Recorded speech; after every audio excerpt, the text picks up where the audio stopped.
Extra Journaal, vers van de pers. Welkom bij Extra Journaal. Fijn dat u weer kijkt. We hebben voor u het belangrijkste nieuws op een rij gezet. We beginnen met een grote vechtpartij in Punda. Gisteravond, tijdens een feest dat eigenlijk elke donderdag plaatsvindt in Punda, Punda Vibes, liep het uit de hand toen een groep Nederlanders, de krant schrijft vandaag over Europese Nederlanders die flink wat gedronken hadden, ruzie kregen met twee automobilisten. Het ging over een kleine aanrijding. Daarna vond er een vechtpartij plaats. Een van de Nederlanders viel op de grond. Zijn hoofd raakte gewond. Hij moest medisch behandeld worden. Maar het zorgde voor een hele negatieve, agressieve sfeer bij een feest dat normaal in Punda altijd heel erg gezellig is. Vooral op de sociale media is er veel over gesproken. En ook de Extra schrijft er vandaag over. Kinderen van boot naar internaat. Donderdagochtend in alle vroegte, rond 2 uur, werd er een boot aangetroffen aan de zuidkust van Curaçao. 19 mensen, 7 mannen, 7 vrouwen en 5 kinderen, waaronder een baby, zijn aangehouden.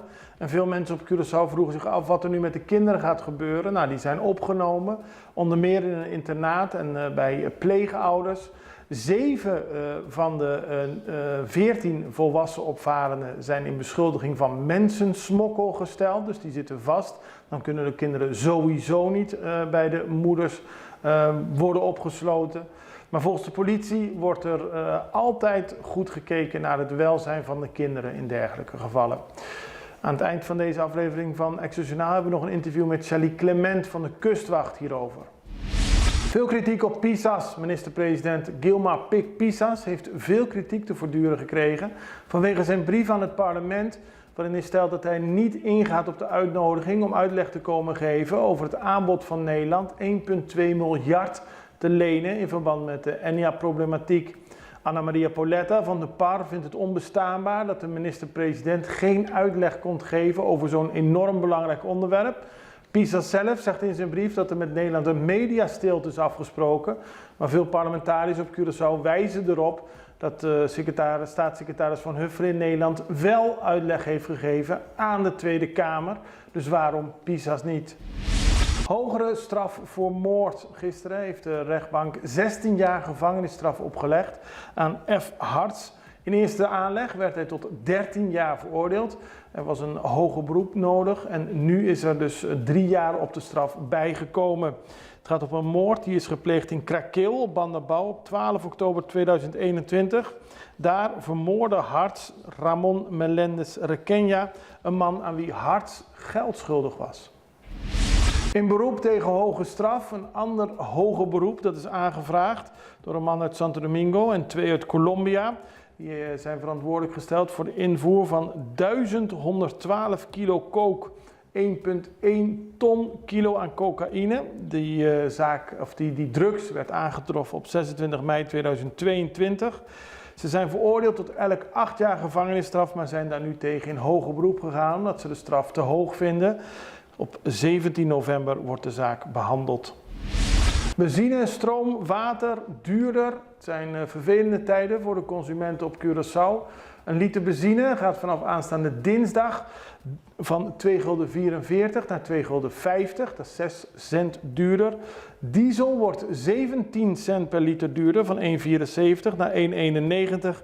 En ook stroom en water stijgen best fors in prijs. En dan nog een laatste nieuws. Morgen Wintertuin van start. Dat is een groot cultureel festival. Dat vindt plaats in Landhuis Vredenberg van 6 uur 's avonds, 6 uur 's middags tot 11 uur 's avonds. Met veel aandacht voor cultuur, literatuur en een mooie omgeving, maar vooral ook veel lekker eten. Doe er uw voordeel mee, want het is een mooie manier om op een prettige manier wat van de cultuur op te snuiven, zoals dat zo mooi heet. Even reclame, zijn we zo bij u terug. Família Cooperá, Saco Censo 23 tapahan un vista total, correcto y anónimo de tour habitante y vivienda. Después que un encuestador visita bo familia y vos llena gente e encuesta junto, te pega un sticker na un caminho da visto, parte pa fora de bocas como prueba que bo hogar ta conta. Família Cooperá ahaya ng sticker y nang ta contento paso nang cumple. Y tate aqui 10 anos trobe lo bem é seguinte censo. PCI é família que a cooperar. Abo também. A la vez, Familia coopera ta contento di por ayuda informar abo. Danke de antemano de parte de CBS y Censo 23. Panosa con nosta. We hadden het er net al over, dat bootje. Het is geen grote boot waar 19 mensen op zaten. 14 volwassenen, 5 kinderen. Het heeft tot veel aandacht geleid hier op Curaçao. Vooral omdat er ook kinderen bij betrokken waren. Het was niet de eerste keer dat er op een boot 5 kinderen werden gesmokkeld. Maar het komt ook niet zo vaak voor. Dat zegt Shali Clement. We spraken met de woordvoerder van de kustwacht hierover. Ja, inderdaad. We hebben nu 2 cases achter elkaar. Eentje die aan het begin van deze maand, begin september, ook kinderen die toen aan land zijn gekomen met volwassenen. Mm-hmm. En dus gisteren weer een boot met kinderen. Dat gebeurt wel eens en nu 2 keer achter elkaar. Het is natuurlijk moeilijk om dat te zien als kustwacht, maar ook als mens. Want als je dat ziet, hoe de kinderen dan, in welke situatie de personen aankomen en ook de kinderen aankomen in zo'n gewaagde, gedurfde situatie, in zo'n klein bootje met zoveel mensen. Het blijft voor ons verbazingwekkend dat de boten uiteindelijk toch aankomen. Het gaat om boten in slechte staat. Correct, het gaat om boten in slechte staat. Meestal zie je aan de boot, aan de binnenkant, dat het niet een boot is die echt goed is onderhouden. Mm-hmm. Een boot die al jaren misschien niet echt goed is onderhouden. Dat het hout ook net niet houtrot heeft.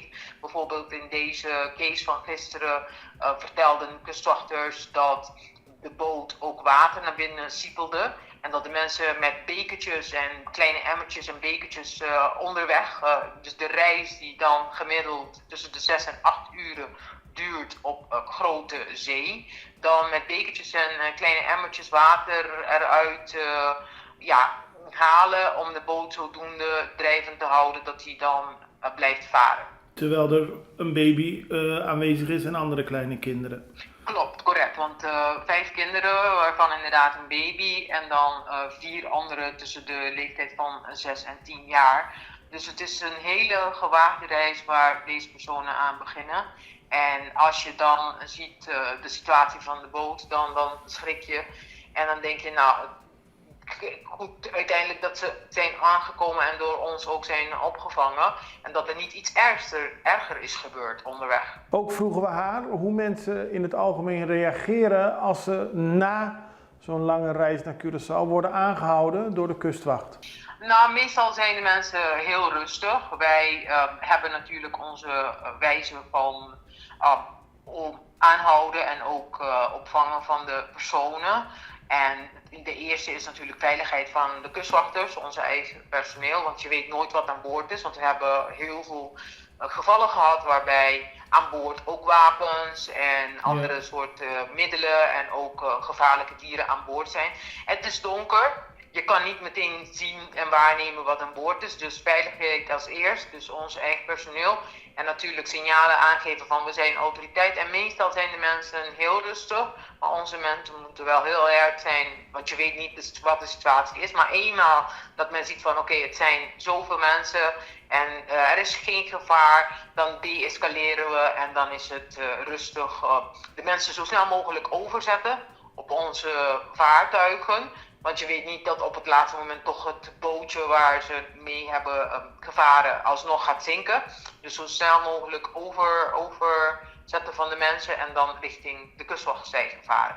Dan gaan we over naar een heel ander onderwerp. Een gevangenis in Venezuela.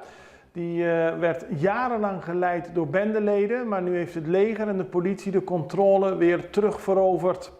In Venezuela hebben zo'n 11.000 militairen de controle terug over een gevangenis die volledig in handen was gekomen van een machtige criminele bende. Het gaat om de Tocorón-gevangenis in het noorden van het land. Dat diende als hoofdkwartier van de machtige Tren de Aragua-bende. Die heeft duizenden leden en is ook internationaal actief. In de gevangenis was er een soort hotel opgericht met luxe faciliteiten als een zwembad, een nachtclub, een casino en een dierentuin. Familieleden van de veroordeelden bleken binnen de gevangenismuren bij de gevangenen te wonen En er is een strijd gevoerd om de heerschappij van de gevangenis weer terug te nemen. De Venezolaanse regering heeft de betrokken diensten gefeliciteerd met het herpakken van de controle in de gevangenis. De enorme operatie heeft volgens de regering een centrum van samenzweringen en criminaliteit ontmanteld. Tijdens de grote militaire actie zijn er wel een aantal gevangenen ontsnapt en daar wordt nu nog naar gezocht. Dan zijn we aan het einde gekomen van deze aflevering van Extra Journaal. Als u ons via Facebook bekijkt, druk dan alsjeblieft op volgen. Als u ons via YouTube volgt, druk dan op abonneren. Ik moet u aangeven dat de komende 4 weken ik dit programma niet presenteer. Dat zal mijn collega Murillo Nobrega doen. En Murillo heeft dat enige tijd geleden ook al gedaan. En het was volgens mij in ieder geval heel erg goed. Dus ik hoop dat u blijft kijken. En ik hoop dat u ook een heel fijn weekend heeft. Het allerbeste. Tot ziens. Dag.